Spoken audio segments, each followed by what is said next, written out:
A very good morning BBPNs. How are you all fine? Stay home, be safe. Class 5th. In previous class we discussed EVS chapter number 8. हमने previous class में class 5 EVS का chapter 8 देखा था. It is very clear to you all of you complete your works in your notebook. Class 5 today we discuss chapter number 9 of EVS. आज हम chapter 9 देखेंगे EVS का. All of you take out your EVS books, page number 5050, page number 5050 निकालेंगे सब अपनी EVS book का. हमारा chapter number 9 है सोर्सेज ऑफ वाटर, पानी के स्रोत. सोर्सेज, किस तरीके से हमें पानी मिलता है, सोर्सेज क्या होते हैं पानी के, ठीक है. और वी नो डैट, हमें पता है कि we can't live without water, हम पानी के बिना नहीं जी सकते. कोई बिना पानी पिए रह सकता है? नहीं. सबको नीड है पानी की. It is important part of our life, ठीक है. अब हमारा चैप्टर स्टार्ट करते हैं. See here, we can't live without water. जैसा मैंने अभी बोला था आपको कि हम पानी के बिना नहीं रह सकते. 5th क्लास, कोई बिना पानी पिए रह सकता है? नहीं रह सकता. Water is very necessary and important part of our life. पानी हमारे लिए, हमारी लाइफ के लिए बहुत ही ज़रूरी और नेसेसरी पार्ट है. बिना पानी तो we can't imagine our life, हम अपनी लाइफ को इमेज भी नहीं कर सकते. It is very important and we drink 8 to 10 glasses of water daily every day. हमें 8 से 10 ग्लास पानी के तो डेली पीने ही चाहिए. It is very important and necessary, ठीक है. क्लियर हो गया ये आज चीज़ आपको कि पानी हमारे लिए बहुत ज़रूरी होता है. अब हमको मेन बात है कि हमको पानी कहाँ से मिलता है, हमें पानी कहाँ से मिलता है, सोर्सेज क्या हैं पानी के. सी हियर, हमारे पानी के sources taps, tank, handpump, tubewell, well, lake, river. Tap नलों के द्वारा, टैंक्स जो हम टैंक्स बनाते हैं, हैंडपम्प जो होते हैं, ट्यूबवेल जो कुएं खोदे जाते हैं, वेल जो नदी होती है, लेक्स होती है, समुंदर होते हैं, इनके द्वारा हमें पानी मिलता है. मेन सोर्स क्या है, टैप, नल. नलों के द्वारा हमें पानी मिलता है. सबके घरों में टैप होती है ना, उसी से तो हमको पानी मिलता है. क्लियर. नाउ 5th क्लास, पहले क्या होता था, पानी के बहुत सारे सोर्सेज होते थे, ठीक है ना. लोग जो यहाँ के राजा थे, वो राजस्थान के राजाज और अलग अलग विलेजेस के राजाज, वो बहुत ही मतलब जो पब्लिकली डेवलप्ड करते थे पानी के लिए, मतलब समाज सेवाएं करते थे. लेकिन क्या हो गया कि एक प्रोसेस था दिन ब दिन पानी के फ्लो का और इन सब चीज़ों का, कि हमें पानी की बहुत कमी हो गई, ठीक है. हम लोगों को पानी की बहुत कमी हो गई. तो एक प्रोसेस है जिसको हम बोलते हैं रेन वाटर हार्वेस्टिंग. आप लोगों ने प्रीवियस क्लासेस में भी पढ़ते हुए आए होंगे रेन वाटर कलेक्शन जिसको हम बोलते हैं, या फिर rain water harvesting. Means rain water, बारिश का पानी, बारिश के पानी को हम सेव करते हैं. उसकी मदद से हम लोग जो ज़मीनों में पानी, जो टैंक्स में पानी आता है, उससे हम लोग अपना यूटिलाइज्ड करते हैं. नाउ अब हम देखते हैं रेन वाटर कलेक्शन का प्रोसेस. आप सोच रहे होंगे मैम कैसे बोल रही है बारिश के पानी का प्रोसेस, ये सब क्या. मैं आपको बताती हूँ, इसके बहुत सारे प्रोसेस होते हैं, ठीक है. The step involve in rain water collection process, बहुत सारे स्टेप्स होते हैं कि किस तरीके से पहला हमें क्या करना चाहिए जिससे हमें बारिश का पानी मिले और सारी चीज़ें हो. तो see here, rainfall, first step देखते हैं, rainfall on the roof of the house. जब बारिश होती है तो सबसे पहले कहाँ होती है, आपकी छतों में होती है. घरों में तो पानी नहीं आता ना, छतों में आता है, रूफ में. Flutter of water bye drains, जो बारिश का पानी होता है नाली के बहाव से. नाली, आप सबके घरों में नालियाँ होती है, छतों में नाली के बहाव से वो पानी इकट्ठा होता है, ठीक है. Water flow down the roof of by pipelines attach to the drain. जो नालियाँ बनी होती हैं, जो नालियाँ आप लोगों के घरों में बनी होती है, तो पानी का जो बहाव होता है फ्लो करता है डाउन रूफ, जो छतों में पानी इकट्ठा हो जाता है वो नालियों के द्वारा कहाँ जाता है, बाय पाइपलाइंस, पाइपलाइन के अंदर जाता है नालियों के द्वारा, ठीक है. Gathering in the water tank cleaned with filters in pipe. क्या होता है, फिर वो पानी इकट्ठा होता है पानी के टैंक में, फिर वो उसको फिल्टर किया जाता है. क्या किया जाता है, फिल्टर किया जाता है. The water collected in the tank to be used in various domestic and farm work. जो पानी इकट्ठा हो जाता है टैंक में, फिल्टर्ड हो जाता है, फिर उसको किसके लिए यूज़ किया जाता है, डोमेस्टिक के लिए, और जो फार्मर्स होते हैं, जो डोमेस्टिक्स होते हैं, उनके लिए ये पानी यूज़ किया जाता है. आप सोचते हैं बारिश आती है, बारिश का पानी कहाँ जाता है, तो हमारे घरों में अंडरग्राउंड हमारे घरों की छतों में पानी जमा हो जाता है, पानी जमा हो जाता है, वो pipe flutter of water bye drains, नालियों के बहाव से उस पानी को पाइपलाइन में डाला जाता है, फ्लो जाता है उसका पाइपलाइन में, फिर उससे वो पानी इकट्ठा हो जाता है वाटर टैंक में, फिर वाटर टैंक में इकट्ठा होने के बाद उसको फिल्टर किया जाता है, फिर उसके बाद जो वो वाटर टैंक में पानी होता है वो यूज़ किया जाता है डोमेस्टिक पर्पस के लिए और फर्म्स के लिए। ठीक है, आपकी बुक में पेज नंबर 51 में ये दिया हुआ है, सबको डायग्राम आपको देखना है और रीड करना है। ठीक है, तो आपको और अच्छे से क्लियर हो जाएगा। Clear to you all.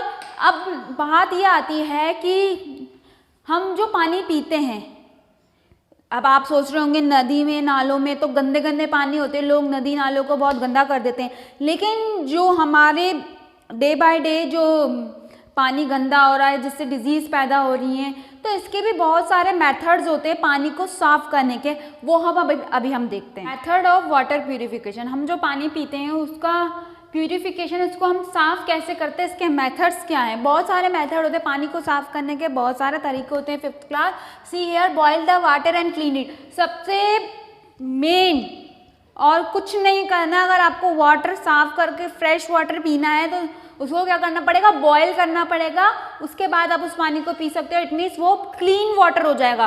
क्यों? क्योंकि वो प्यूरीफाई हो गया। आपने जैसे ही बॉयल किया पानी को तो वो भाप बन के जो उसका जर्म्स थे वो सब उड़ जाएंगे और वो जो पानी होगा वो बिल्कुल क्लीन हो जाएगा। Mixing chemicals in water to purify it, आप पानी के अंदर केमिकल्स भी मिला सकते हो प्योरीफाई करने के लिए, साफ़ करने के लिए, बट हमको ये केमिकल्स नहीं यूज़ करने चाहिए। ठीक है, फिर भी एक मेथड है ये कि हम पानी को प्यूरिफाई साफ़ कर सकते हैं। Purifying the water bye RO machine, आजकल क्या होता है वाटर को प्यूरिफाई करने के लिए आरओ मशीन्स और एक्वागार्ड्स वगैरह अवेलेबल हो गए हैं।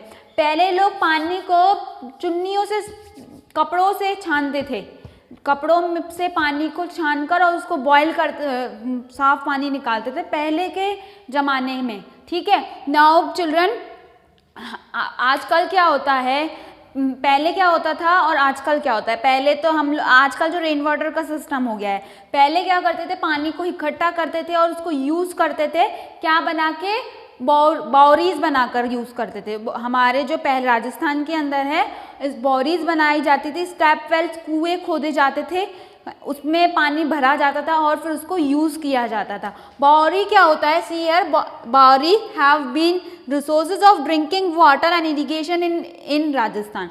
हमारे राजस्थान के अंदर जो पीने के पानी को यूज़ करते थे, इरिगेशंस के लिए यूज़ करते थे, सबसे कौन सा रिसोर्स यूज़ करते थे, बावरी। बावरी क्या होती है, एक कुआं, एक स्टेप वेल होता है जिससे हम पानी को सेव करके रखते थे और उसको यूज़ करते थे पीने के लिए भी और बहुत सारी चीज़ों के लिए भी हमारे राजस्थान में। Now baoris meet the religious and social need of the people. Baoris क्या करती थी, जो रिलीजियन पीपल थे, जो सोशल पीपल्स, जो समाज सेवा थे, जो धर्म वाले लोग थे, उनके लिए जो पानी इनको चाहिए होता था वो इनसे इनका क्लियर हो जाता था, क्योंकि इनको बावरीज के अंदर पानी मिल जाता था। अब बावरीज के कैरेक्टर्स क्या होते हैं, बावरीज कैसी होती है, क्या होती है, आप भी सोच रहे होंगे मैम बावरी के बारे में बता रही है, क्या होता है baori. See here, baori is a square shaped step well, चौकोर बना होता है। ठीक है, क्या बना होता है, चौकोर टाइप से बना होता है बावरी, है ना। In a baori attractive steps are made on all the sides to reach the water. यहाँ पे सीढ़ियाँ बनाई जाती है बावरी के अंदर ताकि हर सीढ़ी बाय सीढ़ी हमको पानी मिलता जाए। ठीक है, बहुत गहरा इसको खोदा जाता है, बहुत अंदर ज़मीन में, पुराने ज़मानों में दिया जाता था।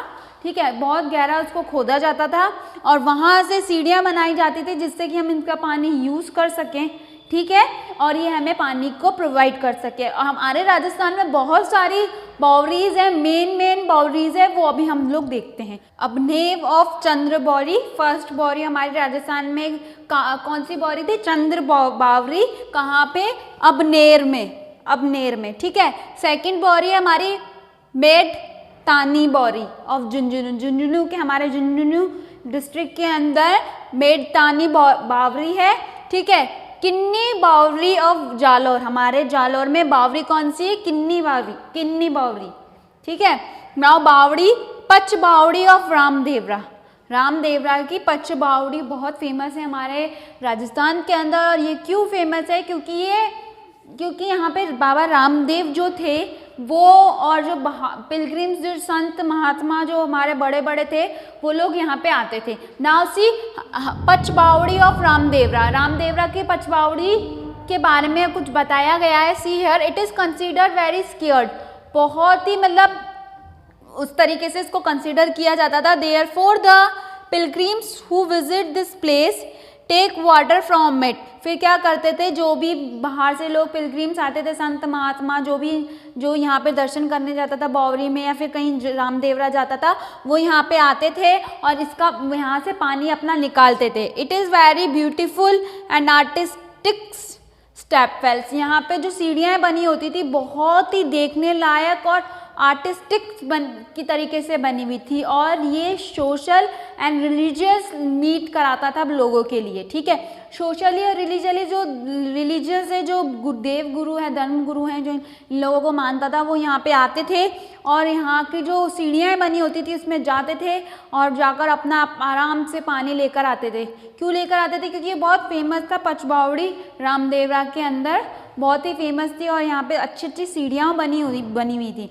और बहुत सारी बावरीज है हमारे राजस्थान में, जो अभी मैंने बताया, और आपकी बुक में पेज नंबर 52 में देखना, आपका और क्लियर हो जाएगा। आप रीड करना, clear to you all? Clear हो गया?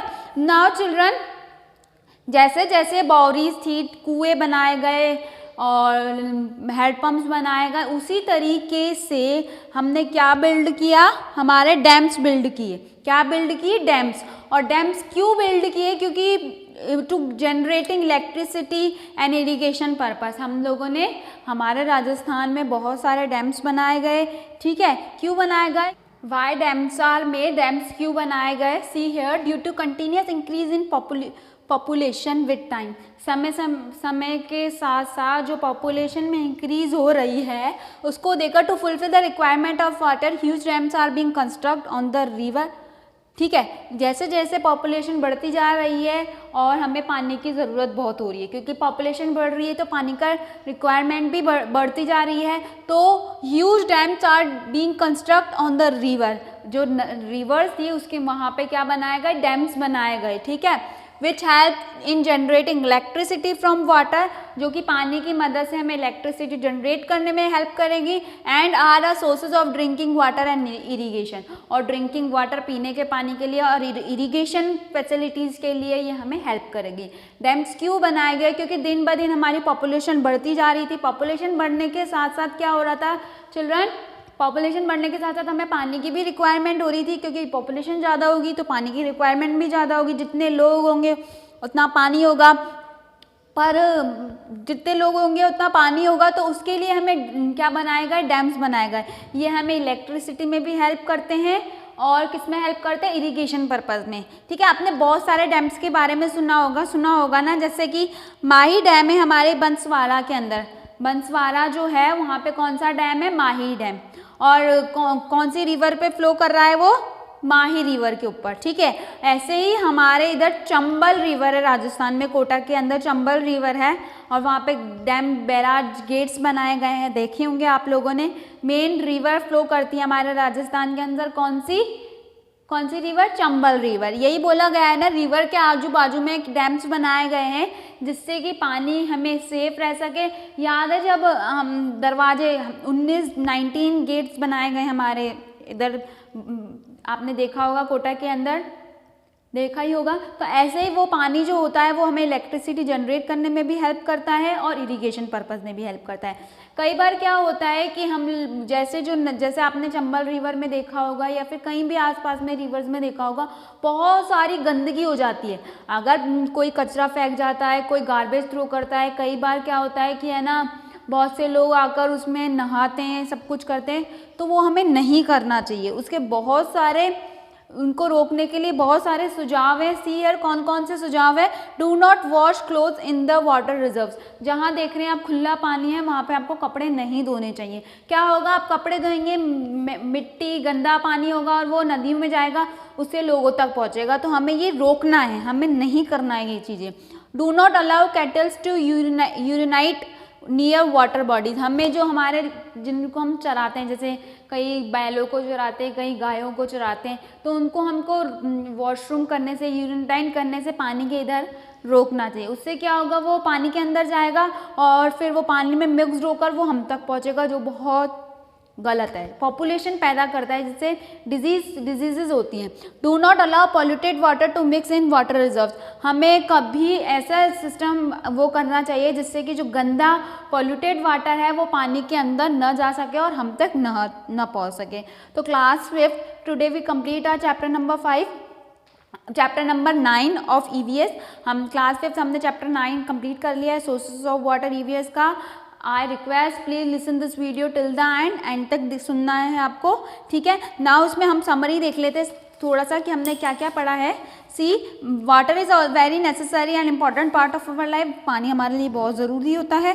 Well and baoris are important water sources, पानी के स्रोत क्या हैं, कुएँ और बावरीज, ठीक है।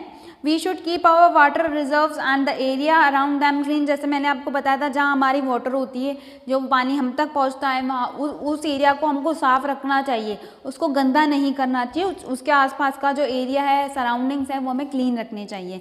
Dams are use for irrigation, electricity generating and as water sources, जो डैम्स हैं वो क्यों बनाए गए हैं, जिससे कि हमको पानी मिल सके इलेक्ट्रिसिटीज़ के लिए और वाटर सोर्सेज के लिए। Clear 5th class? I hope all of you understand this chapter very clearly. Those who can't understand listen video again and again, जिसे नहीं समझ में आया है वो वीडियो को अगेन बार बार सुनेगा। Clear to you all?